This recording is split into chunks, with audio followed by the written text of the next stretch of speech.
What's up, Hoopers? It's Coach Alex and Buddy from THINCPRO Basketball, and in today's video, we're gonna go over how to beat anybody in a one-on-one game. Let's get started.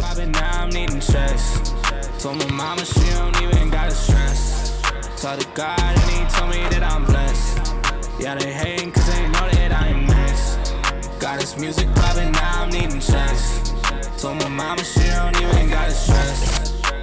All right, Hoopers, well, this is just gonna be a video about a couple of helpful tips that you should think about when playing in a one-on-one game. And the first thing we're gonna talk about is some defensive stuff. So we're gonna put Buddy's got the ball, so I'm gonna put it right here.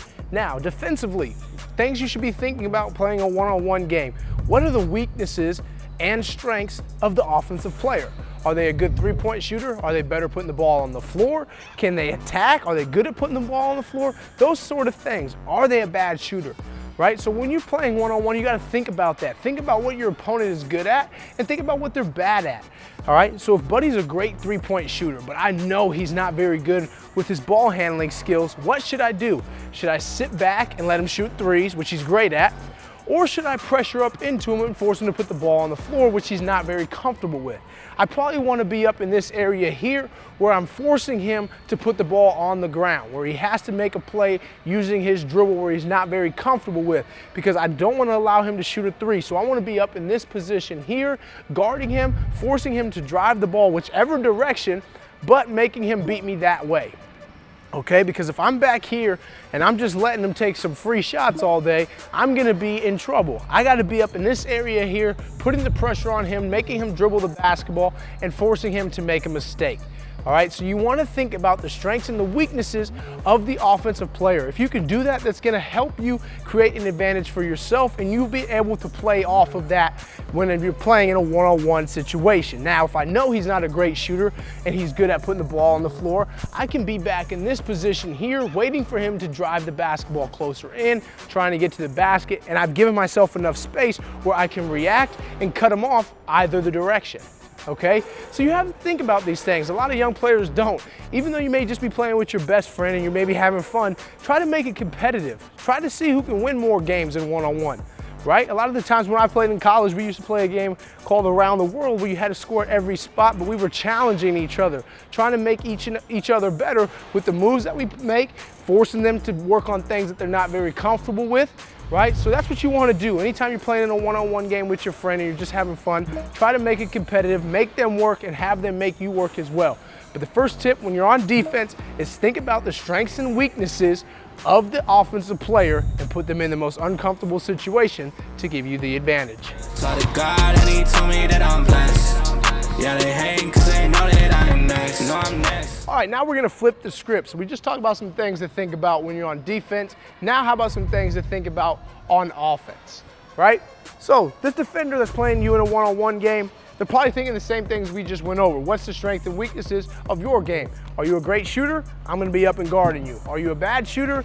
I'm gonna make you shoot the basketball, okay? So as an offensive player, you have to read that as well. You have to see where the player's at. If Buddy's right here guarding me close, that means he's trying to force me to put the ball on the floor, try to make me uncomfortable, right? So I have to be able to read that. How can I get him off? Maybe if I want to shoot my jump shot, maybe I give him a jab step to just force him enough to back up a little bit so I get this space to shoot, okay? Now if he's further back, he's daring me to shoot the basketball.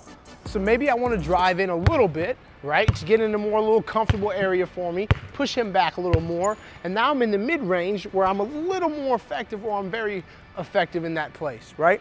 So you have to be able to read the positioning of the defender in a one-on-one game. You have to pay attention to their feet. Are they shading you one direction? Now maybe I'm a right-handed player, so Buddy's forcing me to my left, right? He doesn't think I can beat him that way. Okay, so you have to pay attention to these things. In a one-on-one game, you're probably just thinking, how can I just throw this ball up at the basket and hope it goes in?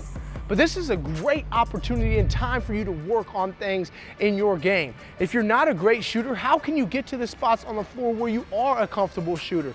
If you're not great at handling the ball, how can you force this defender to back up enough for you to shoot the basketball? Know the strengths and weaknesses of your opponent and attack to your strengths. right? Attack to your strengths. As an offensive player, that's what you're trying to do. And when I say attack to your strengths, if I'm good at putting the ball on the floor, how can I beat my defender that's in front of me to get to the rim, to get to my pull-up jump shot? If I know my strength is to shoot the basketball, how can I get my jumper without putting the ball on the floor? How can I get my jumper with using one dribble? Things like that, right? So you have to think about what your defender's doing with their strengths and weaknesses on offense and what they're doing with their positioning on defense. How are they playing you? But most importantly, attack to your strengths. What are you good at? What are you good at? If you're not so good at something, are you trying to do that or are they forcing you to do that, right? But you have to attack to your strengths to put yourself in the best position to be successful if you want to win a one-on-one game. So those are a couple of key points and areas that you should be thinking about the next time you step on the court with a teammate, with your best friend, in a one-on-one game against some random person that you've never met. How are you going to attack them? Learn their strengths and weaknesses on the fly, attack to your strengths, win a one-on-one game. Simple as that.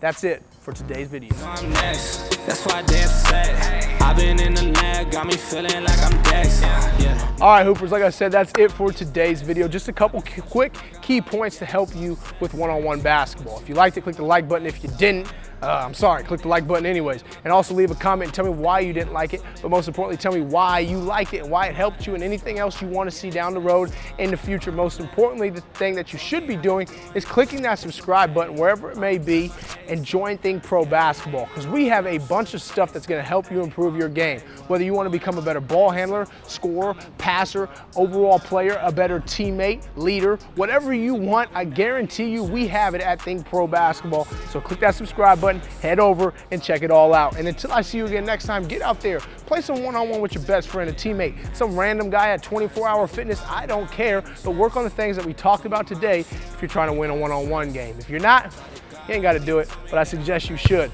And I'll see you next time. Remember to always keep hooping.